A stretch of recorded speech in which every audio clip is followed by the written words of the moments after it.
Housing and Urban Development has what they call Section 3.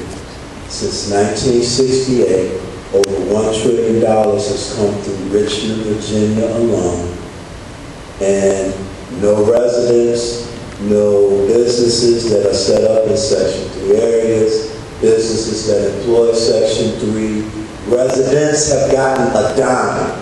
And the U.S. Congress has written and said we have never held anyone accountable for these HUD funds. I'm looking at the Washington Post last week, affordable housing, how these same developers come, get a contract, don't ever put the buildings up, get other contracts, move around, and are getting rich while nothing is being done. So here in Richmond, the Dove Court project, where Dove Court over in the Highland Park area, $160 million project. The company that got the contract couldn't even get the bond. Should have gone back out. But yet, a year and a half later, they're still there. So the thing is, we've had opportunity. There shouldn't even be anybody in public housing in Richmond with $1 trillion coming through here. If they were trained, if the workforce capacity was all the things that are required. So we got federal policy and procedure and law on the books that nobody adheres to.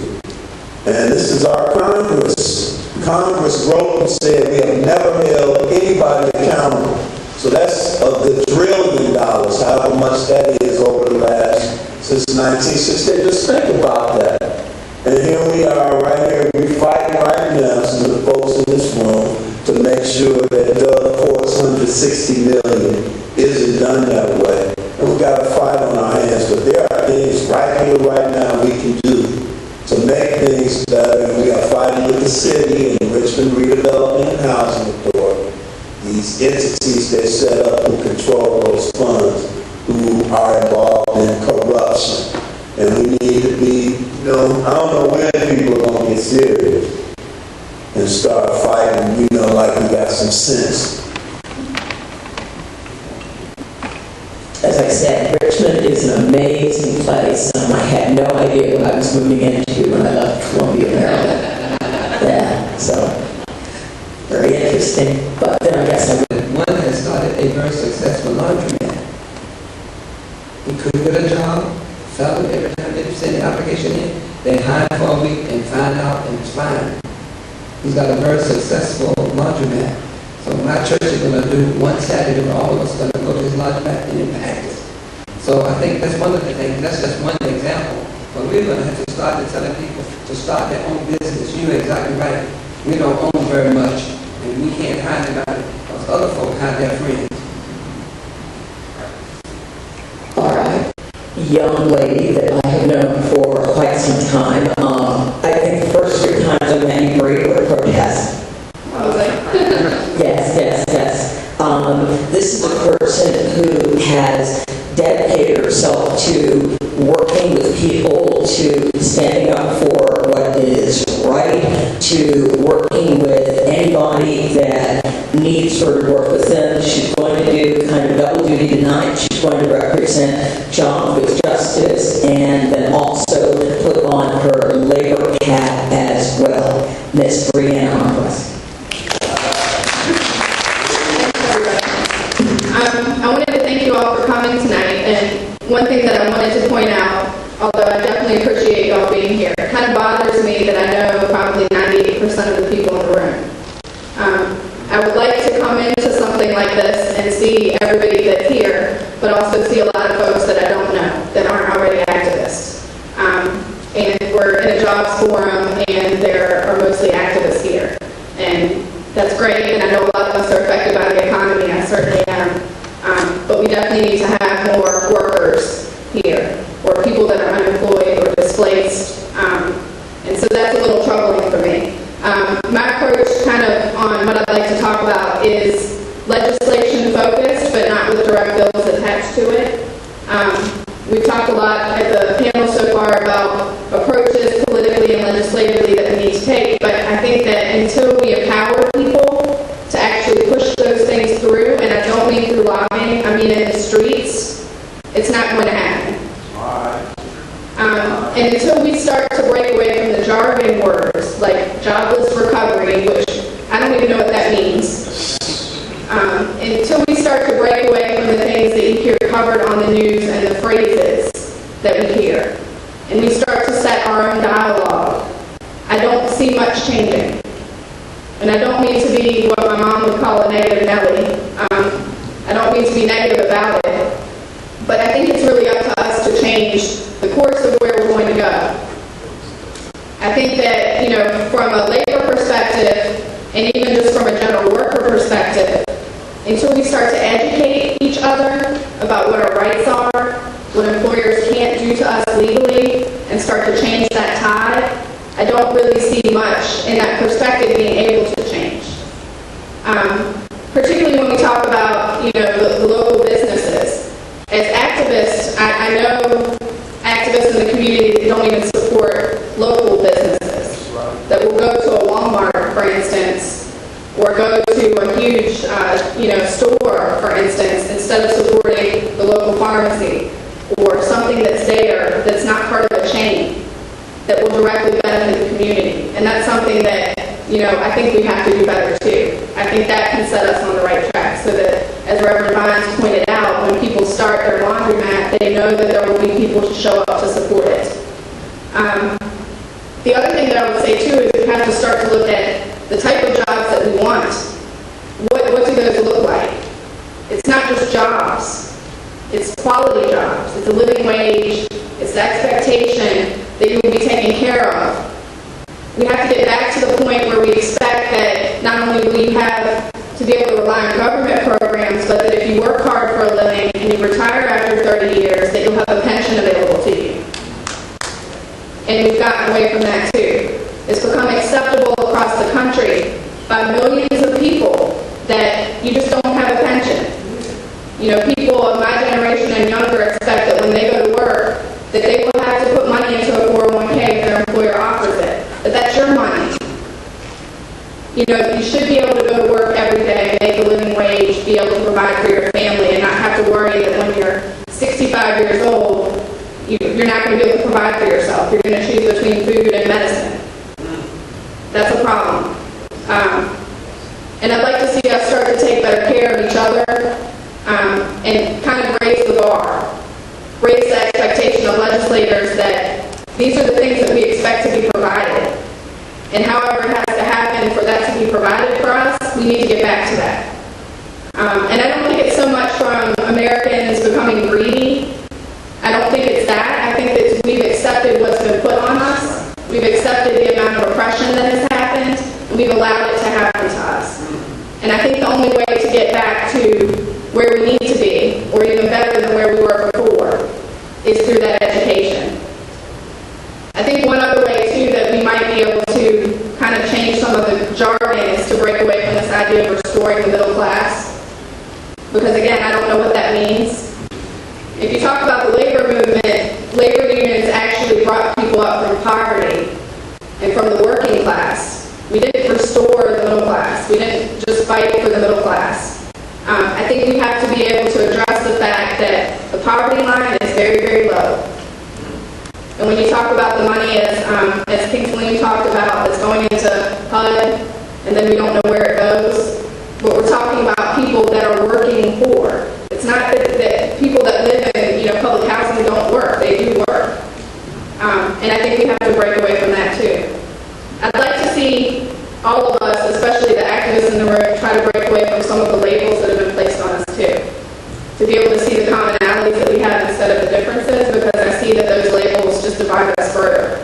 Whether you're Democrat or Republican or independent or whatever you are, whatever race you are, whatever working class you are versus wealthy. I think we have to break away from that. The other thing that, as far as the jobs of justice perspective that we've been doing nationally is working on the Excluded Workers Congress. From laws in the states or collective bargaining, they haven't been able to organize. They may not even have collective bargaining laws that apply to them. And that would be workers in right-to-work states. That would be ex-offenders, domestic workers. So we're fighting for this across the country because there's a huge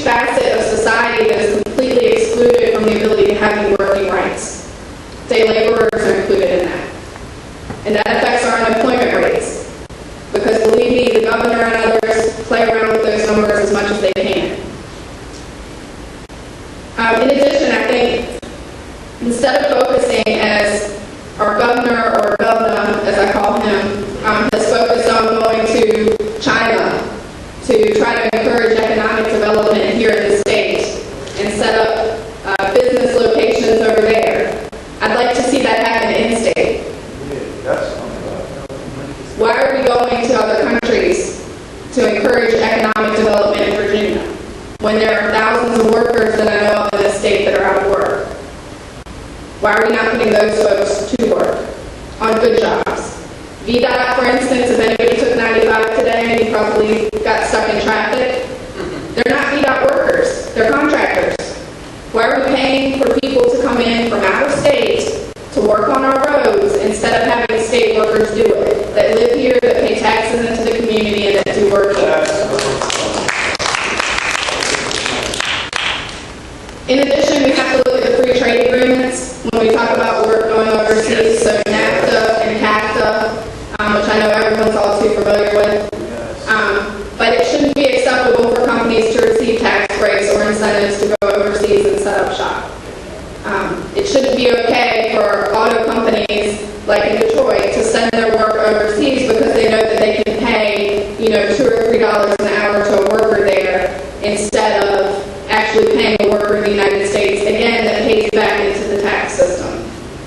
So even if you look at it from that financial perspective, it's still better business for the country.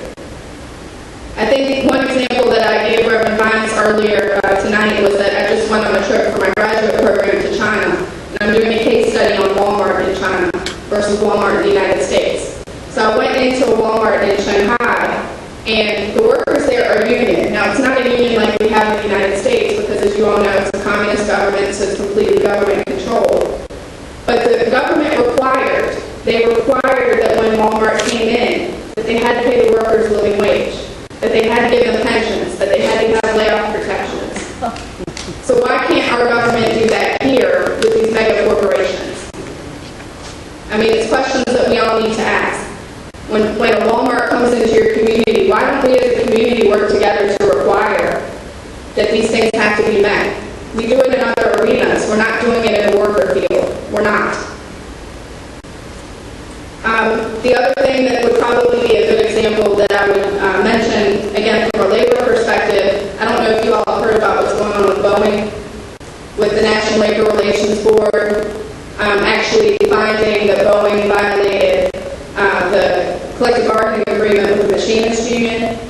And so the machinists, and this is kind of a story about the labor movement that doesn't get told enough, these machinists were not willing to strike over wages or benefits. The issue that they went on strike for in Washington was that Boeing wanted to set a shop up in South Carolina.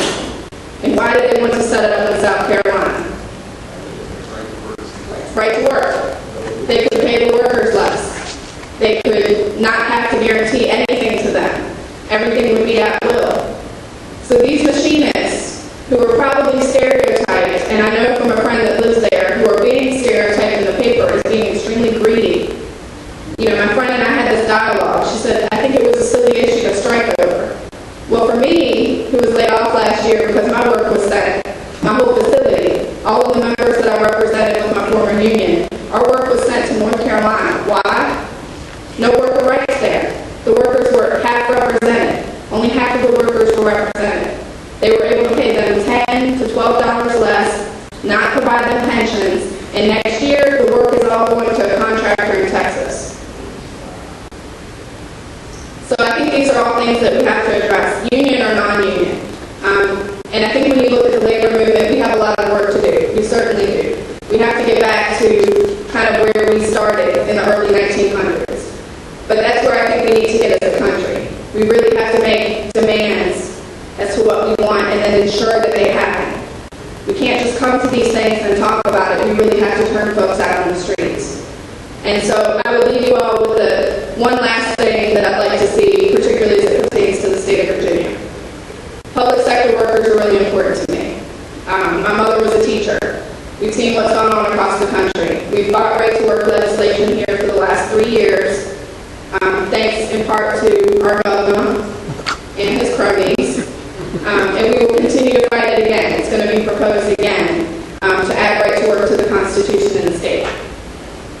Public sector workers here are already treated 1,000 times worse than probably the workers were, I would say, in Wisconsin that had collective bargaining rights. But we really have to pay attention to what goes on.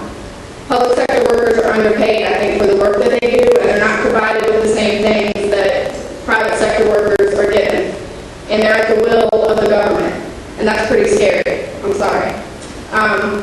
So I hope that you all can start to pay attention a little bit more, and if you know someone that's a public sector worker, particularly in Chesterfield County, for instance, where the teachers took major hits and their contracts weren't renewed suddenly based on what the board wanted to do, the school board, I think we really have to start to pay attention to public sector workers to fight for their rights, no matter what they do. Because without that support of our infrastructure, where will we be? All workers deserve all rights. And I really hope that we move towards that. So, thanks. Thank you. I remember us going into the line with the same issue. Bob's for jobs. And the question get asked, were these jobs going to be living wage? That people didn't have to go out and get 2 and 3 and 4 different jobs just to keep at a minimum. And then ask about collective bargaining. And the man just turned around and said, Lieutenant Governor Bowling said, any job is a good job. And this is poor. Any job is a good job. And as far as he went to talking about the collective bargaining piece, he told us pretty much more or less. State employees, you're going to catch it. It's going to be hard. And here we're in a state that does not have collective bargaining right for the state, county, or municipal employees. It's against the law here in Virginia. Against the law. We need to start looking locally to get them to repeal that law and get collective bargaining for state, county, and municipal employees. And then we need to go back federally to make sure that we get included in that National Labor Relations Board so it don't get snatched away like it did in Wisconsin.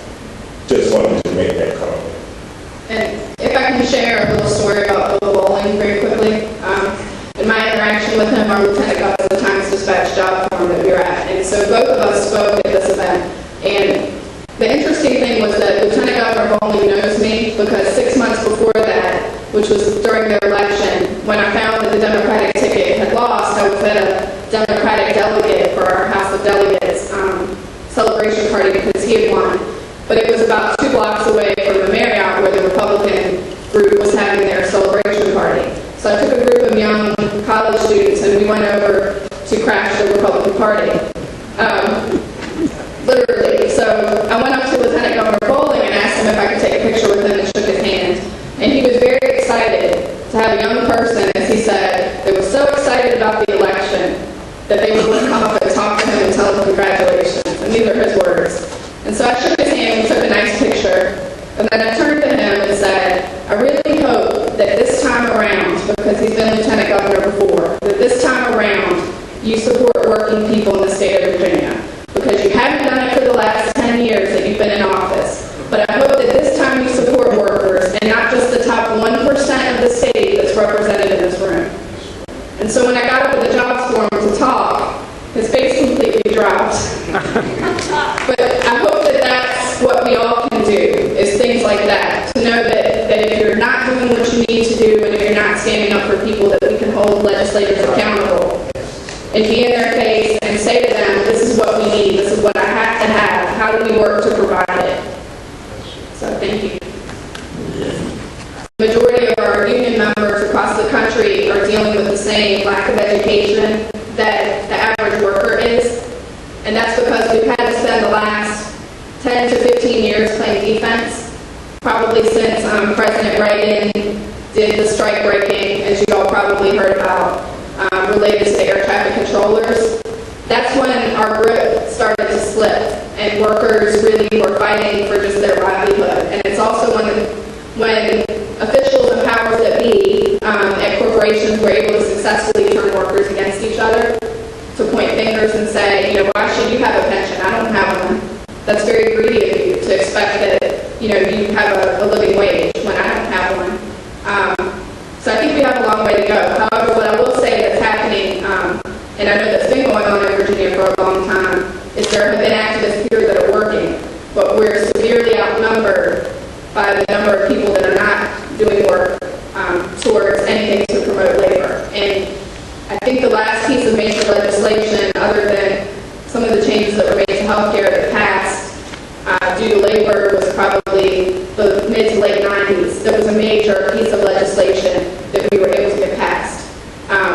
That was very successful. The Employee Free Choice Act kind of killed us in the last couple of years when we tried to get that passed, because we followed the advice, with all due respect, of folks in Congress and pushed health care instead of the Employee Free Choice Act, and I think we went about it backwards. Just my opinion.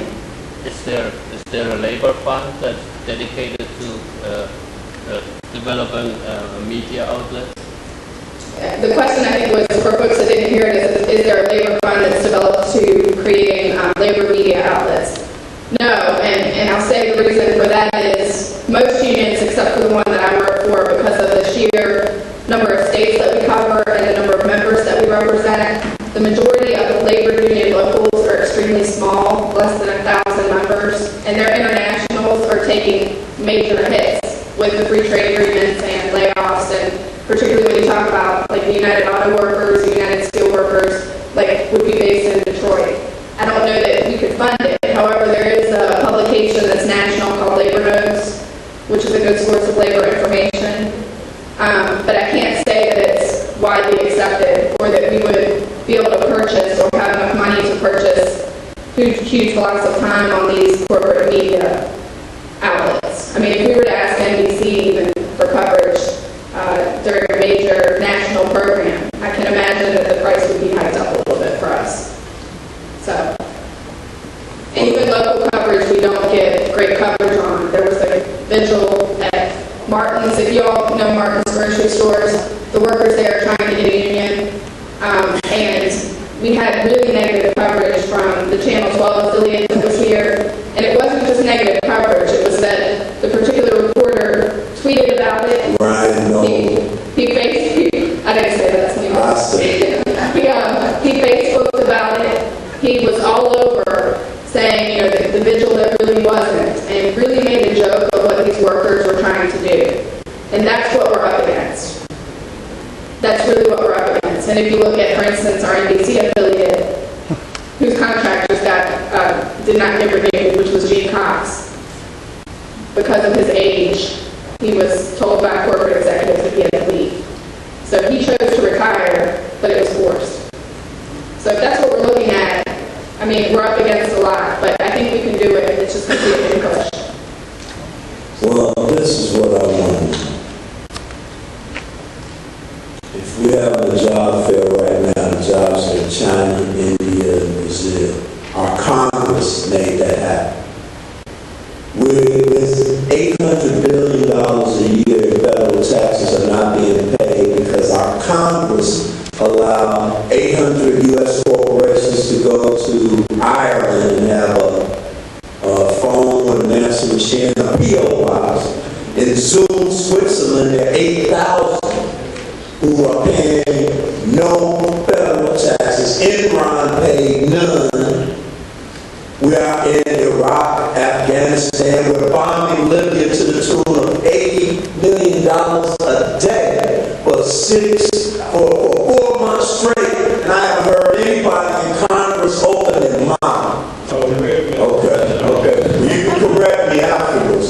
But my point is all the lives and elected officials. But the one thing that I will raise, in addition to what Celine said, is that we don't have access to the media, right? If we don't, we're not having these conversations at our dinner tables with our children anymore. I went on a trip to China with a group of 10 people who were great people, very well educated. We're in a master's program. We went to Tiananmen Square, and only 2 of us knew what the significance of that location. Now, I was 9 years old, don't do the math. I was 9 years old at the time when that happened, but I knew about Tiananmen Square because when I was 9, I saw it on the news and asked my parents what was going on, and they sat down and told me about it.